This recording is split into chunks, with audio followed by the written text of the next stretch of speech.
فلولا نفر من كل فرقة منهم طائفة ليتفقهوا في الدين ولينذروا قومهم إذا رجعوا إليهم لعلهم يحذرون. بسم الله الرحمن الرحيم. الحمد لله والصلاة والسلام على رسول الله وعلى آله وصحبه ومن والاه. خوشکان و برایانی بەڕێز سڵاوی خوای پەروەردگار لە هەموو لایەک.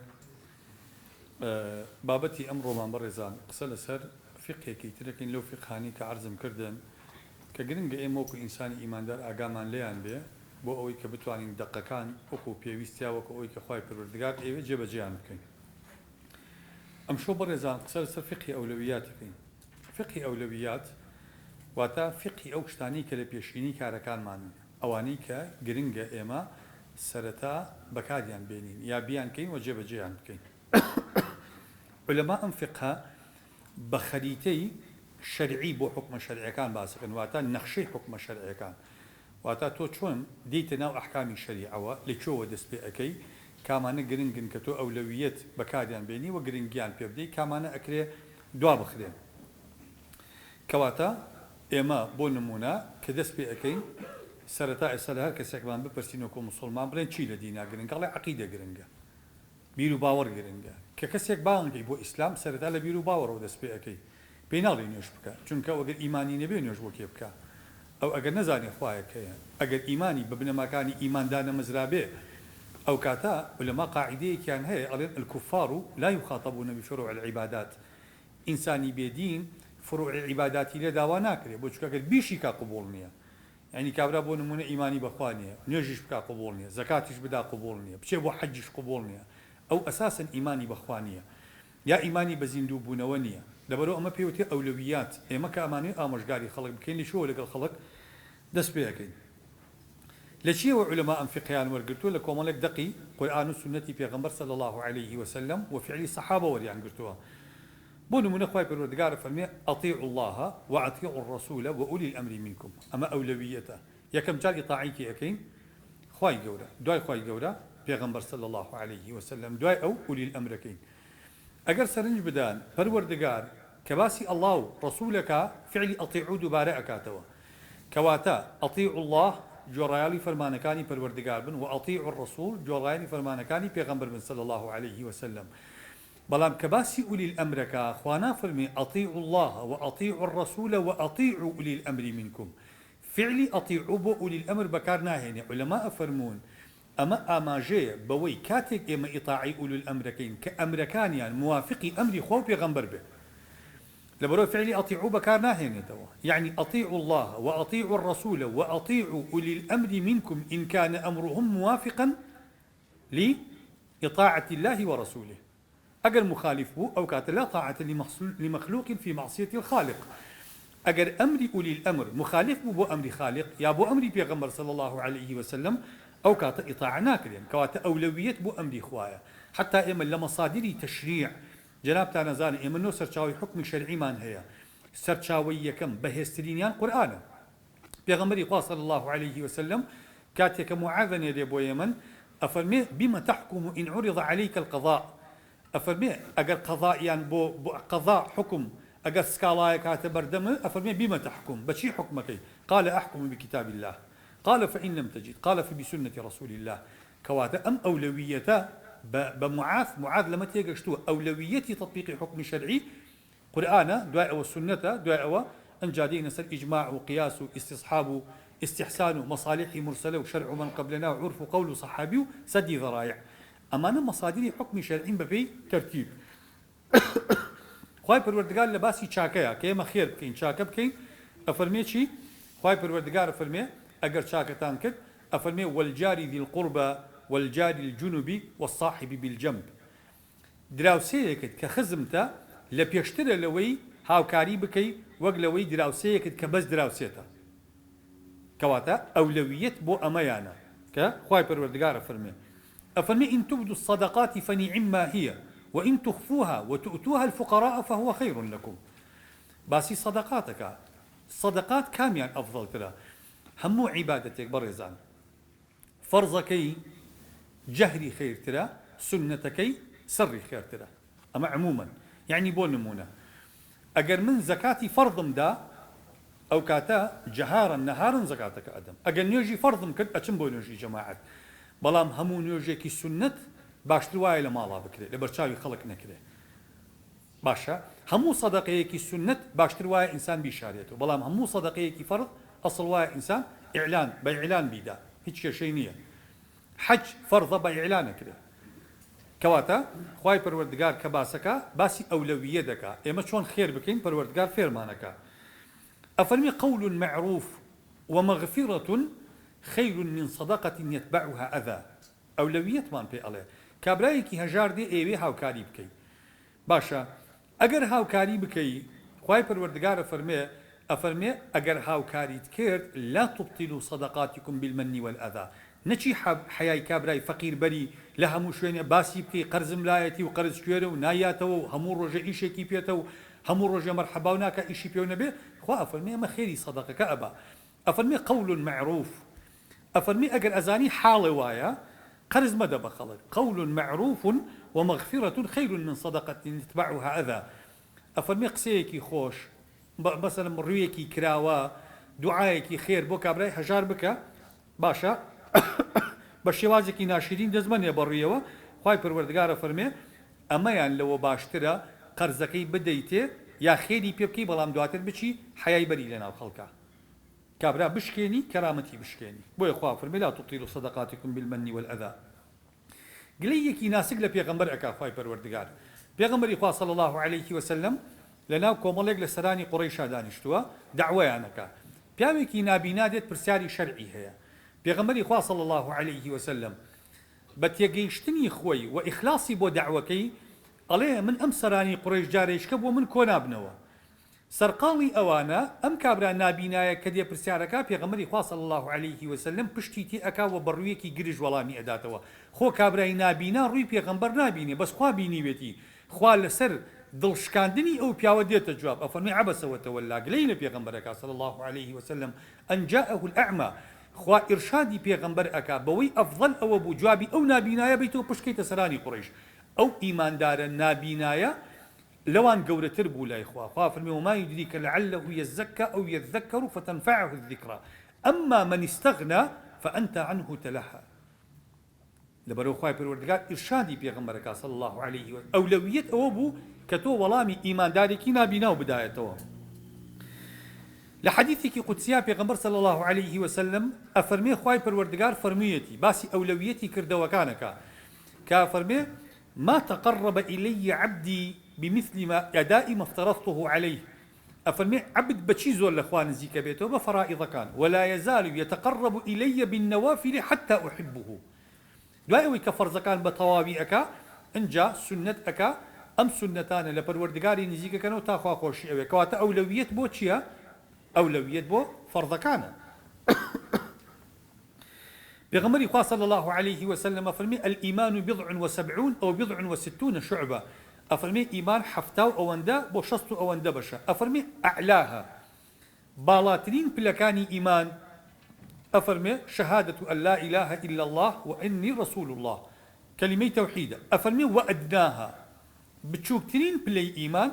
أفرمي إماطة الأذى عن الطريق لا بردني آزار ودرك ودال وكوسب وتقرير ري مسلمانانا أفرمي والحياء شعبة من الإيمان أما ريز بندي كردني بلكاني إيمانا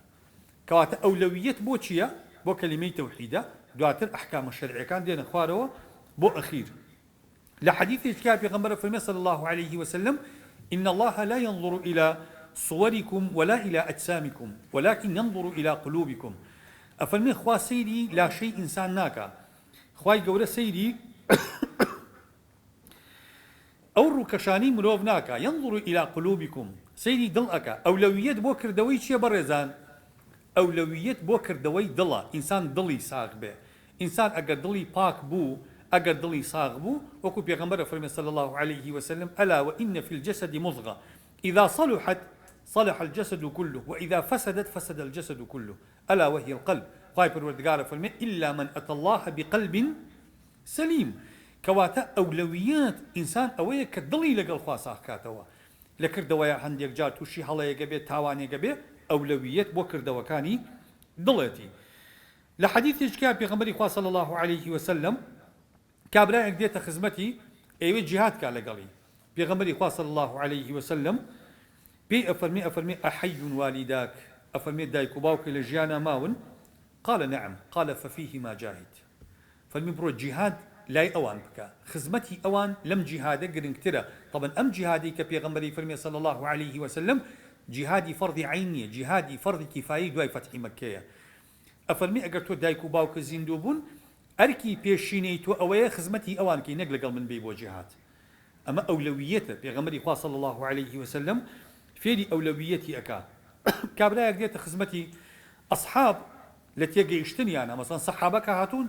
بەدەگمان واڕوویدا گوتیانە ئەی پێغەمبەری خوا چی بکەین سەحابە هەمیشە لە باشترینیان پرسیوە گوتیانە یا رسول الله ئەی العمل ئەفضل چ کردەوەیەک زۆر باشە چکە زانیویانە کە شەرع ئەولەویاتە کاری لە پێشینەی هەیە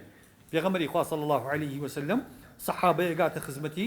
پێی فەرمووی یا رسول الله من أحق الناس مني بحسن الصحبة ئەی پێغەمبەری خوا صلی الله عليه وسلم کێ لە هەموو کەس لە من لە پێشترە کە چاک بم لەگەڵیا پێغەمبەری خوا صلی الله عليه وسلم فەرمی ئومک فەرمووی دایکت قال ثم من فەرمی دوای دایکم قال ئومک فەرمی هەر دایکێ قال ثم من فەرمووی دوای ئەو قال ئومک سێ جار پێغەمبەری خوا صلی الله عليه وسلم پێی فەرموو دایکی لە جواری چوارەمە پێی فەرموو باوکێ پێی فەرموو ڕێزی باوکت زیاتر بگرە بە سێ جار دایک ئەجری هەیە باوک یەک جار هەیەتی باشە ئەم بابەتانە بەڕێزان ئەمەیەکێکە لەو خاڵانی کڕێکراوەکانی ژنان نادیدەی ئەگرن لە مۆزوع شەرعیەکانە کە باسەکان کە باسی تێڕوانینی ئیسلامەکەن بۆ ڕەگەزینێ رومێ باسی ئەم جوانیانەی ئیسلام ناکەن ئیسلام تەقیمی لە کۆمەڵێک مەسائلە تەقیمی ڕەگەز ناکە بۆ نمونە لە میراتە میرات مەسەلەیەکی مالیە حکمێکی ئابووریە ئیسلام نایە بە پێوەری ڕەگەز دابەشی بکە دێ کۆمەڵی پێوەری خۆی هەیە کە دابەشەکە بۆ نمونە پێوەری چی دابەشەکە ئیسلام پێوەری ئەرکی کۆمەڵایەتی کچ و باوک لە شەرعی خوایە کامیان بەڕێزن باوک بەڕێزترە لە کچ باوک ئەگەر ئێمە ئینسان باوک و دایکی ما بێ و مناڵی هەبێ باوک بەڕێزترە لەوان کچ ڕەگەزی مێ باوک ڕەگەزی نێرە ئەگەر میراتێ جێ بمێنێ کەسێ باوک و کچێکی هەبێ باشە بۆ نمونە لەگەڵ دایکیا کچەکەی نیوەی میراتەکەی ئەبا نیوەی میراتەکەی ئەدا بە کچەکەی دایکی یەک لەسەر شەشە بە خۆ دایکی سێ ئەو نی ئەو کچە بەڕێزە بەس ئەم مەسەلەیە عەلاقی بەڕێزەوە نییە ئەمە مەسەلەیەکی ئابووریە ئەبێ بەپێی بنەمای ئابووری دابەش بکرێ لەبەرەوە ئیسلام تێڕوانینی بۆ هەر بابەتێک پەیوەندی نییە بە هەڵسەنگاندنی ڕەگەزەکانەوە و ڕێزی کەسەکان پەیوەندی هەیە بە بنەما ئابووریەکان یا بنەما دادوەریەکان ئەلەم بابەتانەیە ئەڕوانێ ئێستا ئەلێرا پەیوەندی هەیە بەڕێزەوە ئەم سەحابێ ئەفەرمێ کێ زۆر ئەرکی لەسەر مەڕێزی لێ بگرم سێ جارە فەرمێ دایکت دوای ئەفەرمێ باوکت بە زەمانە وەکو عەرزمکردن بە نەزەری ئەعتیبار وەری ناگرن بۆ نمونە پێغەمبەری خوا فەرمێ صلی الله عليه وسلم أفضل الصدقة أن تصدق وأنت صحيح شحيح تخاف الفقر وتأمل الغنى أفرمي باشترين خير أو إنسان لجياني خويا بك أفرمي نكتو بي كابراك خريك بمري أزاني تدسي لدنيا برا بيه قال والله أقر مردم أو بو مزقوتو أي لجياني خوتا بونت كرت لبرو فرمي أفضل الصدقة باشترين خير أو أن تصدق وأنت صحيح شحيح أو كاتا خير بكي كتو ليش تساغا لهجاري أترسي تخاف الفقر وتأمل الغنى حزي لباريا نقو كاتي يتر طواو دسي لدنيا بربو والله أقر مردم مزقوت بو بكانو أي خوب وناكي چه دسي قرتوي بو مزقوت ناكي باشا بو صدقي جارية بو خود ناكي لبرو بيغمري خواه صلى الله عليه وسلم فرمي باشتنين خير أويا إنسان لو كاتيا بكا كالخوي لشي ساغا بو نمونا فرميتي أفضل الجهاد كلمة حق عند سلطان جائر أحب الأعمال إلى الله أدومه وإن قل باش يا أدومها وإن قل أفضل العمل فرمية إيمان بالله ورسوله ثم جهاد في سبيل الله ثم حج مبرور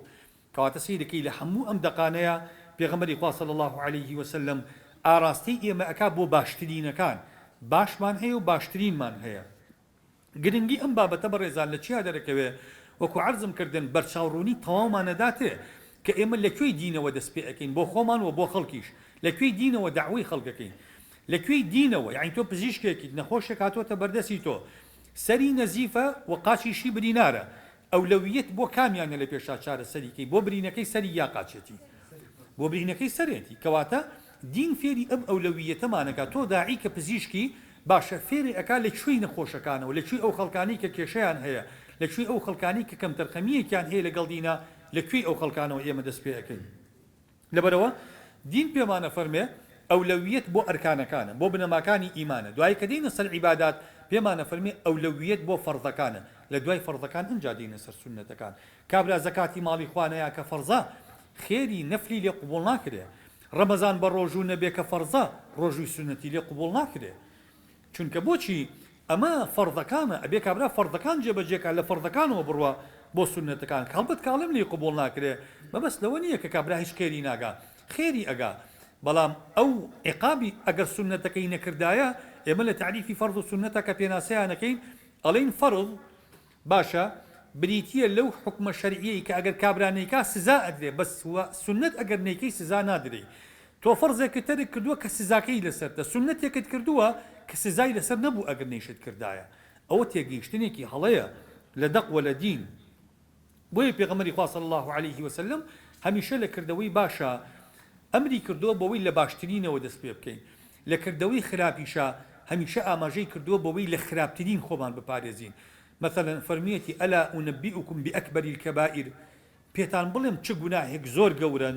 یا فەرمیەتی ئیجتەنیبوا السەبع الموبقات خۆتان لەو حەوت گوناهە دوور بخەنەوە کە وەکو بڵێ ئینسان بە قوڕا ئەبا پێغەمبەری خوا صلی الله عليه وسلم ئەمەی پێفەرموون عەبدوڵڵای کوڕی عومەر ئەهلی عێراق کە ئەچوون بۆ حەج ئەچوونە خزمەتی ئەهلی عێراق طبعا معروفن لە تاریخا هەمیشە سەر بەکێشە بوون باشە ئەچوون پرسیاری ئەوەیانە کرد ئێمە کێچ یا مێشولە بە ئیحرامانەکانمانەوە کە ئەنیشێتەوە ئەیکوژین یعنی خوێنی ئەم کێچە نوێژی پێوەیە ئەی فەرموو یا ئەهل العێراق ما ئەسئەلەکم عن الصغيرة وأجرأكم على الكبيرة ئەی فەرموو چەند پرسیارەکەن دەربارەی گوناهی بچووک و چەند بە جورئەتن لەسەر تاوانی گەورە ئەی فەرموو تەقتلون الحسين وتسألون عن دم البراغيث ئێوە سەری حوسینی کشەزای پێغەمبەرتان بڕی پرسیاری خوێنی کێچ و مێشولە ئەکەن لەبەرەوە ئەولەویەت ئەوە بوو کاکە تۆ خەڵک نەکوژین نەکبی پرسیاری کۆمەڵێک بابەتی زۆر ورد بکەی لە شەرعا کەواتەوە ئەولەویەت نییە ئینسان ئەگەر دەستی پێکرد بەڕێزان ئەولەویەت ئەوەیە تۆ خۆ چاکەی ئینجا خەڵک چاکەی لما تقولون ما لا تفعلون كبر مقتا عند الله أن تقولوا ما لا تفعلون ئەگەر تۆ ویستی کارێک بکەی لە خۆتەوە دەست پێ بکە ئەگەر ویستی چاکەیەک بکەی ئەولەویەت ئەوەیە لە خۆتەوە دەست پێ بکەی اینجا دوای ئەوە بە خەڵکی بڵێ باشە ئەگەر خەیرێکت هەبوو تا ماڵ و مناڵەکەت محتاج بێ شرعا دروست نییە بیدەی بە خەڵک پێغەمبەری خوا صلی الله عليه وسلم فەرمی ابدأ بنفسك فتصدق عليها لە خۆتەوە دەست پێ بکە فإن فضل شيء فلأهلك ئەگەر شتێک زیاد بوو ئەوجا بۆ خێزانەکەت ئەگەر زیاد بوو ئەوجا بۆ دەرو دراوسێ ناکرێ ماڵ و مناڵەکەی خۆ ڕەش و ڕوت و محتاج بن بڵێ وەڵام من خێرەکەم بە خەڵک ئەو خێرا بە مناڵەکانی خۆت خێرترە بەڕێزان ئەولەویەتی وەکو عەرزم کردن ئینسان بۆ نمونە ئێمە ئەگەر ئەولەویەتمان هەبێ کردەوەکانی دڵ ئەولەویەتیان هەیە وەک لە کردەوەکانی جەواریحەکانمان ئەولەویەت بۆ علم لەسەر عەمەل ئێمە فێربوون لە پێشە یا کردەوەکردن کامیان ئەگەر ئێمە ماڵ کارێکمان هەبێ بۆ نمونە فێری بین یا بیکەین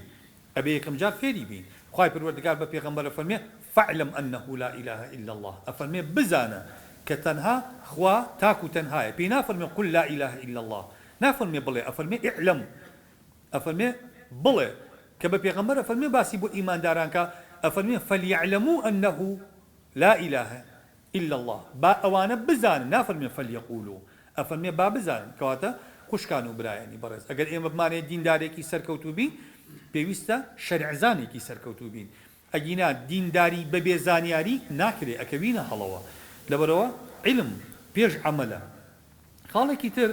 ئەولەویەت بۆ قەطعیاتە لەسەر ظەنیات ئێمە دلیلەکانی شەرع هەندێک دلیلمان هەیە قەطعیە هەندێک دلیلمان هەیە ظەنیە هەندێک دلیلمان هەیە جێی گومانە بۆ نمونە ئەگەر ئێمە ئاەتێکی قورئان و حەدیثێکی پێغەمبەرمان لەبەردەسا بێ ئەولەویەت بۆ ئاەتە قورئانیەکەیە نەک بۆ حەدیثەکەی پێغەمبەر صلی الله عليه وسلم ئەولەویەت بۆ فەرضی عین لەسەر فەرضی کیفایە ئێمە دوو جۆر فەرضمان هەیە جەنابتان ئەزانن فەرضێکمان هەیە عینە واتە بێ هەمومان بۆ خۆمان بیکەین فەرضێکمان هەیە پێوتێ فەرضی کیفایە فەرضی کیفایە ئەو فەرضانن کۆمەڵی خەڵک بیکا لە کۆڵ ئەوانی ترەکەوێ بۆ نمونە نوێژی مردوو لەگەڵ نوێژی عیشا فەرقیان چیە؟ نوێژی عیشا فەرضی عینە، هەموو ئینسانێکە بێ خۆی بیکە. نوێژی مردوو لەگەڵ ڕێکێکا 20 کەس بیکە هیچ کەس گوناهبار نابێ، 5 کەس بیکە کەس گوناهبار نابێ. ئەولەویەت بۆ کامیانە؟ نوێژی عیشایە نوێژی مردوو؟ ئەولەویەت بۆ نوێژی عیشایە، چونکە ئەوە فەرضی عینە ئەویان فەرضی کیفایە. ئەولەویەت لە ئاسانکاری وەک لە قورسکردن. بۆ نمونە ئێمە دوو بابەتمان هەیە، دوو بابەتمانە، یەکێکیان ئاسانکاریە بۆ خەڵک، یەکێکیان ژیان قورسەکە لەسەر خەڵک. خاتو عائشة فرمي ما خير رسول الله صلى الله عليه وسلم بين أمرين إلا اختار أيسرهما ما لم يكن إثما فإذا كان إثما كان أبعد الناس منه. أفرمي أجر بيغمري خاص صلى الله عليه وسلم بجاردت بدايتي لبيني دوشتا همين شيء آسانك يعني هلا بجار نكبو خوي بو أمتكي بيغمري خاص صلى الله عليه وسلم. بۆیە جاری واحد ئێمە کەسێک پرسیارمان لێ ئەکا پرسیارەکە دوو ڕێی هەیەتایە. ڕێیەکیان ئاسانە با کابرا بیکە، ڕێیەکیان زۆر قورسە جێبەجێ نابێ. با ئاسانەکە بە کابرا بڵێن مادەم مخالەفەی شەرع نییە، مادەم ڕێیەکی معتەبەرە ئەکرێ ئاسانەکە بە خەڵک بڵین بەمرجە تاوان نەبێ.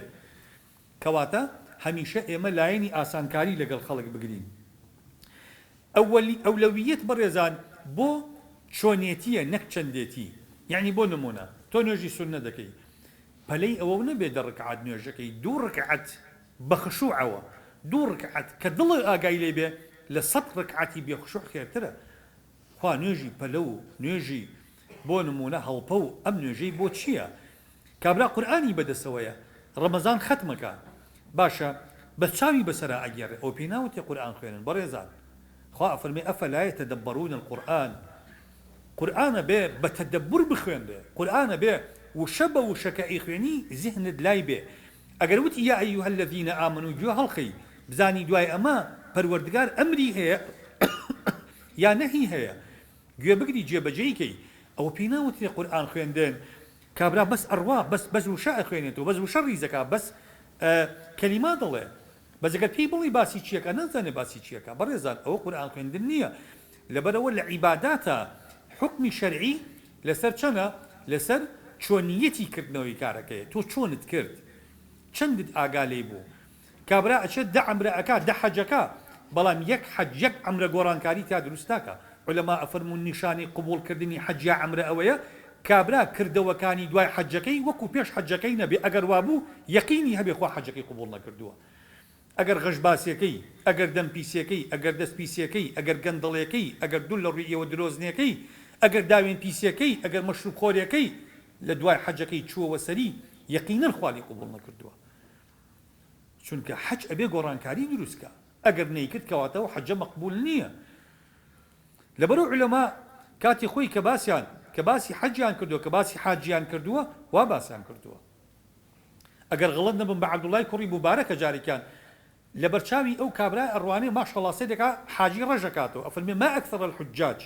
ئەفەرمێ ماشەڵڵا حاجەکان چەند زۆرن، ئەفەرمێ ما ئەقل الحجاج وما ئەکثەر الرەکب. ئەڵێ بڵێ خەڵکی قافڵەچی زۆرن، حاجی زۆر کەمن. ئەوانی کە هاتوون قافڵەچین، مەبەستم لە قافڵەچی ئەوانە نییە کە ئێستا خۆمان متعاهیدەکانیان پێڵین، نا، مەبەستی ئەوەی ئەم خەڵکانە کاروانین، ڕێبوارن، هاتوون ڕێیان کەوتۆتە ماڵی خوا، حاجی نین بە نیەتی ئەوە هاتی بێتن خوا لێیان خۆش بێ. بۆیە بەڕێزان عەمرە زۆرکردن بەبێ ئەوەی کە ئینسان ڕۆحی لە مەغزای عەمرەکردن تێبگا سوودی نییە، بەرەکەتی نییە، نوێژ هەروایە. إن الصلاة تنهى عن الفحشاء والمنكر. پێغەمبەری خوا صلی الله عليه وسلم لە مەجلیسەکەیە دانیشتبوو، کابرایەک هات نوێژی کرد لە مزگەوتە، هاتە خزمەت پێغەمبەر صلی الله عليه وسلم دانیشێ، پێغەمبەری خوا صلی الله عليه وسلم فەرمی ارجع فصلي فإنك لم تصلي. فەرمی بڕۆ نوێژەکە بکە، نوێژێ نەکرد. کابرا چوو نوێژی کرد هاتەوە، پێغەمبەری خوا صلی الله عليه وسلم دیسان پێی گوتەوە، جاری سێم ناردیەوە. کابرا گوت یا رسول الله والله لا أجيد غيرها. فەرمی بەخوا لەوە باشتر نایکەم، دە جاری کە بەمنێری هەروە زانم. پێغەمبەری خوا فەرمی ئەوە نوێژ نییە تۆیکی. کابرا دەنوکێکی لە ئەرزەیە و بەرزە بۆ ئەو ئیسپرنگبەری یا و ئەچۆ بزە بۆ پێغەمبەری خوا فەرمی نوێژ وا ناکرێ، دوای فێری کرد، فەرمی کە ئەچیتە ڕکوع ئەوەندە بمێنەرەوە حتى تطمئن راكعا. کە چوویتە ڕکوع تێبگە ئەم ڕکوعە چییە؟ ئێستا تۆ چەمیویتەوە، وردەکەت ئەڵێی چی؟ ئەڵێی سوبحانە ڕەبی العەظیم.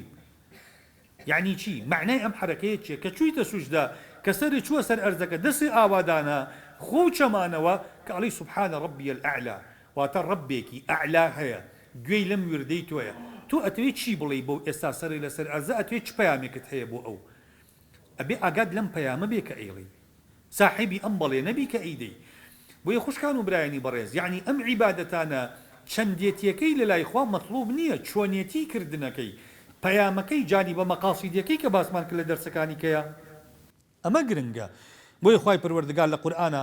هەمیشە کە باسی زۆری ناکە ئەفەرمێ ولكن أكثرهم لا يعلمون ولكن أكثرهم لا يؤمنون ولكن أكثرهم لا يشكرون دوایش کە ئەفەرمێ باسی خەڵکی باشەکە ئەفەرمێ وقلیل من عبادی الشکور کەمینەیەکن لە عەبدەکانی خواکە شەکورن بۆیە قەد ئێمە وەکو عەبدوڵای کوڕی مەسعود ئەفەرمێ لا تستوحش طريق الحق وإن قل السالكون ولا يغرنك طريق الباطل وإن كثر الهالكون ئەفەرمێ ڕێگەی حەقت بەلاوە نامۆ نەبێ با ڕێبوارانی کەم بن ئەفەرمێ بە ڕێگەی باتیل هەڵ نەخەڵەتی با ڕێبوارانی و تیاچوانی زۆر بن هەموو ڕێگەیە کە خەڵک گرتێ بەر مەرج نییە دەرەنجامی ڕێگەکە ڕاستی بێ ڕێگەی حەق طبیعەتی حەق وەکو سەید قوتب بەفەرمێ ئەفەرمێ إن الحق يكمن في قلة الزاد والراحلة ئەفەرمێ هەمیشە حەق هەمیشە شوێن کەوتوانی پێغەمبەران کەمی نەبوون لە کۆمەڵگاکانە کەواتە ئێمە عەقڵی خۆمان دینی خۆمان نەدەینە دە زۆرینی کۆمەڵگا بەڵێن خەڵک چی کرد ئێمە ژواکەین نا ئەوە ئەولەویەت نییە ئەولەویەت بۆ لایەنی دینداریە ئەولەویەت ئێمە کە عەمەلەکەین ئێمە لەسەرمانە بەڕێزان خەڵک بکوژین یا خەڵک هیدایەت بدەین ئەولەویەت هیدایەتی خەڵکە خوای گەورە موسڵمانی نەناردووە بۆ ئەوەی قەتڵ و عامی خەڵک بکات جیهاد بۆ قەتڵ و عامی خەڵک نییە ئەسڵەن جیهاد بۆ بە زۆر موسڵمانکردنی خەڵک نییە تۆ ناتوانی بە زۆر خەڵک موسڵمانکەی خوا بە پێغەمبەر فەرمێ صلی الله عليه وسلم أفأنت تكره الناس حتى يكونوا مؤمنين ئەفەرمێ تۆ ئەتوێ بە زۆر خەڵک موسڵمانکەی ئەنولزیمکموها وأنتم لها کارهون بە زۆر موسڵمانتان بکەین لە کاتێکا خۆتان ناتانەوێ خوا خۆی ئەفەرمێ إنا هديناه السبيل إما شاكرا وإما كفورا وهديناه النجدين إما دور كمان نشان داوة ونفس وما سواها فألهمها فجورها وتقواها إنسان أم امتحاني مالي دنيا سنجي ما حكي آزادي بيرو راو برياردان كيتي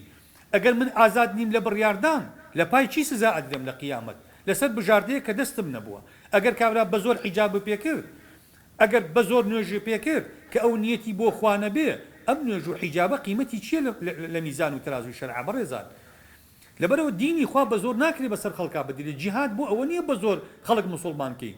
جهاد بو لا بردني أو بربستانية كأبن بكوتو بند لبيش إيماني خلقا أقر دا صلاتيك نيهش خلقا كآزادانا مسلمان ببن تو أو كوتو بربستانة لسن ميشكي خلق لا أبي بس جهاد قد بو أولية تو بزور خلق كي بمسلمان لبرو علماء فرميان إن الله بعث محمدا هاديا ولم يبعث جابيا خوا پێغەمبەری وەکو ڕێنمووی کرد وەکو هیدایەتدار ناردووە نەک وەک ئەوەی کە بچێ سەرانە لە خەڵک بسەنێ نە جیزیە نە زەکات نە سەدەقات خوا ئێمەی نەناردووە بۆ ئەوەی ئێمە خەڵک ڕوودکەینەوە ئێمە چەتە نین بۆیە خەڵک کە زەکاتەدا مەفروزە خۆی بە قەناعەت بیدا کە نایدا بە زۆر ناچی ماڵەکەی لێ بسەنی بۆیە بەڕێزان ئەم بابەتانە یعنی ئەمانە ئێمە ئەڵێین ئەولەویات بۆ ئەوەیە کە ئێمە مەزدەری هیدایەت بین بۆ خەڵک لئن يهدي بك الله رجلا هزار کەس لەبەر خوا بکوژە باشە خێری ئەوەی نییە کە خوا یەک کەس لەسەر دەستی تۆ هیدایەت بە پێغەمبەری خوا قەت باسی ئەوەی نەکردو ئەگەر چەند کەس بکوژی خەیری چییە بەڵام فەرمیێتی لئن يهدي بك الله رجلا فەرمیێتی یەک کەس خوا لەسەر دەستی تۆ هیدایەت بە خير لك من الدنيا وما عليها خەیری لە دنیا و لە هەموو ئەوەش لەسەر دنیا هەیە زیاترێکە ئەگەر ئێمە ئەمەمان نەکرد ئەگەر ئەم فقی ئەولەویەتەمان نەکرد بەڕێزان ئەو کاتە ئێمە تووشی چی ئەبین ئەو کاتە ئێمە دینداریەکەمان بەم حاڵە ئەبێ کە ئێستا ئێمە تایە ئەژین ئێمە ئێستا ئەو عیلمانی کە نەظەرین بۆ نمونە ئێمە زۆر جار تووشی ئەم حاڵەتە ئەبین کابرا دێ مناقەشە لەسەر بابەتێکەکە کە یەک حکمی شەرعی پێوەی متعلق نییە بۆ نمونە ئەو داری حەزرەتی ئادەم لێی خوارد سێو بوو یا گەنم کاکە دارەکە هەرچی بوو چه حکمێکی شەرعی پێوەی متعلقە بەڕوو بوو گەنم بوو جۆ بوو سێو بوو پرتەقاڵ بوو لیمۆ بوو دارێک هەبوو خوا ناوی نابا لەبەروی گرنگ نییە ناوی نابا باش تەواو کۆتایی پێهات ئەیدارەکەی دەسی موسا بەڕوو بوو یا مەسەلەن قامیش بوو حەیزەران بوو با بەخوا ئەفەرمێ عەساکەی موسا نیقاش لەسەر ئەمە چ حکمێکی شەرعی لەسەر دروستە بێ ئادەم کە خوا دروستی کرد لەو بەهەشتەیە بوو کە خوای گەورە لە قیامەت مرۆڤەکانی تێئەکا یا باخێکی خۆش بوو لە هەر کامیانە بوو بێت چ بەدبەختیەک بۆ ئێمە هەیە ئێمە ئەزانین ئادەم تاوانێکی کە خوا دەری کرد لە بەهەشت ئێمە ئێستا تاقیکردنەوەکەی ئەو دووبارەکەینەوە ئاگامان لە خۆمان بە شەیتان فریومان نەداوەگەوەی ئەوی فریودا خوا فەرمێ لا یغڕنکم الشەیطان کەما ئەخرەج ئەبەوەیکم من الجەنە بۆیە خۆشەویستان ئێمە زۆر جار کابرا پرسیاری لێ ئەکا بەگیری دێنێ مامۆستا پرسیارێکی شەرعیم هەیە عادی کاکە بیڵێ پرسیاری بابەتێکی لێ ئەکا باوەڕتان ببێ یەک سەعات مناقەشەی لەگەڵەکە دوای کە بیر دەکەیت و ئەم بابە نە حەڵاڵە نە حەرام نە مەکروهە نە مەندوب نە واجبە هیچ پەیوەندی بە حوکمی شەرعیەوە نییە کاکە ئەسڵن پرسیارکردن دەربارەی ئەمە شەرعی نییە پرسیارە لێ ئەکا دەربارەی خوا پرسیارە لێ ئەکا دەربارەی قیامەت دەربارەی وردەکاریەکانی با بەخوا باسی نەکردووە بۆ چونکە عەمەلی ئێمە پێوەی مرتەبط نییە ئەوەی داوا کراوە لە ئێمە عەمەلە خوا ئەمەی بە وردەکاری بۆ ڕوون کردوینەتەوە ئەوەی تر بۆ نمونە مامۆسایەکی کولیەی تۆپ کێ قسە بۆ تەڵەبەکانیەکە نایە باسی مستەقبەل و داهاتووی بۆ بکات و ئەبی بە پزیشک و پارە و ئەو نەدەسەکەوی و ئەو نەنەخۆشی ئەبێ و شەهادەکە و ئاوا ئەبێ و ئاوا ئەو دێ ئەو علمی فێرەکە کە بۆ ئەمڕۆی ئیمتیحانەکەی بۆ ئەمڕۆی پیشەکەی زەرورە ئەو داهاتووەی کە ئەو پاداشتی تیاوەرەگرێ ئەم باسی ناکا گرنگ نییە تەڵەبەیەکیش منطق نییە لە پۆلا من شەرحەکەم مامۆستا زەحمەت نەبێ من بەیانیە بم بە حاکم چەند وەرەگرم ئەوە مستەقبەلێکە ئێستا قسەکە لەسەر ئەوە نییە تۆ بزانین دەرە چی بی بە حاکم کاکە کابرا دێ باسی وردەکاریەکانی قیامەتە لێیەکە بابە تۆ ئێستا خۆتی بۆ ئامادەکە لەو لاخوا کەریمە کابرایەک لە پێغەمبەرێ پرسی ئەیوو یا ڕەسوڵ الله قیامەت کەیە پێغەمبەری خوا صلی الله عليه وسلم پێی نافەرمی قیامەت کەی دێ پرسیارەکە ئەگۆڕێ ئەفەرمێ ما عەدەدتە لەها ئەفەرمێ چی بۆ ئامادە کردووە گریبان بەیانی قیامەتە چی بۆ ئامادە کردووە ئەمە گرنگە بۆیە خۆ سەرقاڵکردن بەم بابەتانەوە بەڕێزان وارد نییە بۆ نمونە کابرا مناقەشەیەکی زۆرەکە ئەرێ باوکو دایکی پێغەمبەر بەهەشتین یا جەهەنەمی ئەرێ کاکە ئەم بابەتە بۆ منی مسلمان چ پەیوەندی هەیە بەمنەوە بەهەشتی بن بە من چی جەهەنەمین بە من چی خوا فەرمێت تیلکە ئومەة قەد خەلەت لها ما كسبت ولكم ما كسبتم أنا معاوية وإمام علي كامل لسر حق بلنا وشيء الريدا بابا وكي موضوعة معاوية وإمام علي رويشت كوتاي بهذا علماء فرمون تلك دماء طهر الله منها أيدينا فلنطهر منها ألسنتنا أوانا خيني كان رجال بين أصحابي بيغمبر أخوات دسي إيمي لي باك راقد باز بان من لي باك رابقرين هر كسي لسر حق بو روي موضوعك كوتاي بهاتوا بيغمبر إخوة فرمي صلى الله عليه وسلم الله في أصحابي لا تتخذوهم غرضا بعدي أفرمي ما يمكن بقصوا باستنا وخوتانا باسي أصحابي من بقراب مكان كي موضوعي من معاوية لسر حق يا علي لسر حق برزان عمل بيوي مرتبط نية خالي كتير إما بونمونا هميشا كردوكاني كردو جزئي كان بيجقين سر كردوكاني ترى إما كردوي دسو قاش بيجقين سر كردوي الله بلان بيغمري خواه صلى الله عليه وسلم كباسي خوارجكا شون باسيانكا أفرمي يحقر أحدكم صلاته مع صلاته وصيامه إلى صيامه أفرمي كابرا أقل نوجي لبالكسي كي خوارج تكفيريا بكردايا أو اندب خشوع ونوجقي أكرد أفرمي هل نوجقي خوتي لبرشاوكو أو اندب روجوكان يانجوان بو روجي خوتي لبرشاوكو بلان بيغمري خواه صلى الله عليه وسلم بيانا أفرمي كلاب أهل النار أفرمي أوانا صقي دوزخن أفرمي لئن أدركتهم أفرمي أقل لسردمي مناصر حلبا أفرمي لأقتلنهم قتلعات أفرمي يقرؤون القرآن لا يجاوز حناجرهم أفرمي أوانا قرآن خير القرآن ألي ريان ناتشة أخواروا يمرقون من الدين كما يمرق السهم من الرمية أفرمي تير كلن يشير در أشي بخيراي أفرمي أول دين درجن عبادة كان أو نجوان بو بلان بابي عقيدة ودليان أو ندخراب بو كوات أولويات بو أو النية إما أو برابر زانمان أي بيني رق ورب أو سيل نيجكيا أو عمشاناني أو ليكاو أليرو دريكاو أليرو دريكاو كأوا دسيدانا كاجحمي شغ نايجولين توزيبو لا وقاتي جوتكاو بلام يكسر رخشوع بو نيجي وني الأجاي ندلي نية بس أجاي لوي بشتي عوار ريكبه باش بس أجاي لوي يمنالين أمانة كمن برزان بس أيقوا خشوعي ضل نيجا خوا فرمي قد أفلح المؤمنون الذين هم في صلاتهم خاشعون خشوع عملي قلبه أو إخوة داوای کردووە خشوعی ئێرەیە لەبەرو علەما لە نیشانەکانی منافق قوتيان أن ترى الجسد خاشعا والقلب ليس بخاشع جستي خاشعة بلام ضلي هر أقايش لن يجكينيها أولويات مو أوية كتو ضلي خاشع به نكر دو كان خاشع به خالك يتلبرزان يمر روتشين لو دكاريكاني دينا بلام أصولي تدين من واز لي هنا مناقشة أمر إما لسر بنج جولاننو لسر دريجي ريشو كرتي شروالو لسر أوي فاتحة بمردو أقايا ناقاو بلام إما هر أصلي تدين نماو برزان كوا حاكميتي شرعي خوا باشا كوا إقامة شريعات أم همو دزي وطالاني وناحقي وظلم من واز لي هنا چون لسر مسألة زور جزئي لاوكي كان مناقشة كي أولوية أويا كي قرآني مكي باسي ريشو سربوشي آفرتي تاكراوة كي قرآني مكي باسي معاملات وبيع وإجارة ووقف وهبة ورهن تاكراوة كي قرآني مكي باسي مالي ونفقي تاكراوة نيمانا قرآني مكي أو قرآنية كداكوكي لسر كيش السركي كاني أو أمتا أكاتوا كتو الدولة تهبو أقرتو سايد هبو أقرتو حكم شرعي خوا بالا دزبو أو كاتبابين قصر لسر پنج جولانيش بكين أو كاتقصر لسر سواكيش بكين لسر بدعو سنيش بكين قصر لسر ريش وسر بوشيش بكين بلان با أوانا أمرو أولويتي خطابي إيمانين برزان أولويتي خطابي إيما أمرو خلق لبابي عقيدة لي قوما وخلق ولاء برائي نماوا إيما ألين مشورة سر قبريك ما بارير ولا قبريك باشا بارانا ولا قبريك كفر وشركة باشا أما قبولة أي ملك شماندن بو ظالميكي استمكاري بيدين وخوار الناس أميان شيا إخو أميان شركي أموات قرنقا يا شركي أحياء لبرو برزان أم نبوني أولويته وكو عرضم كردن أم قرفتاني بو دروس كردوين يما سرقال بوين خطابي دعوي مان سرقال بوين بكو ملك بابته كأصل نية لخطابي دعوي مان وصلى الله وسلم وبارك على سيدنا محمد وعلى آله وصحبه أجمعين